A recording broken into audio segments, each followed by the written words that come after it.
more. And we all know what it's like to be the victim of powerful hurricanes. That's why locals are doing what they can to help storm victims from Florida to North Carolina. As Beck McDaniel explains, whether it's time or a bag of pet food, it makes a difference to people in need.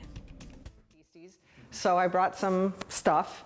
When Carrie Pacuco saw a need posted on social media, she drove from her New Orleans home to Gretna. I brought cat food, cat litter, people food, granola bars, peanut butter, snacks. All of it added to the Humane Society of Louisiana's growing supply drive. We have kitten food here. All of it bound for Hurricane Helene relief efforts in Asheville, North Carolina.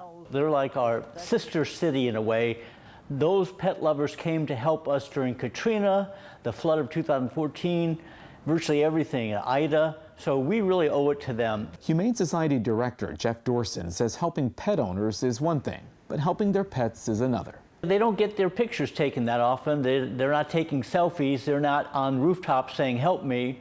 So we have to understand that their needs are as great as ours.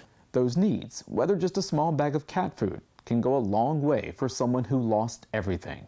If someone did that for me, I'd be a blithering idiot crying out of gratitude for the whole day, honestly. And I hope that these folks realize that someone out there is trying. In fact, a lot of people are. The American Red Cross has been sending supplies and volunteers since before Hurricane Helene made landfall. It's a long-term commitment that we make throughout the process, starting with the initial landfall, but move it into recovery over many, many months. Regional CEO Kenneth St. Charles expects the American Red Cross will be in those impacted states at least through the end of the year. It's a little expensive to pull these operations off and to always be prepared.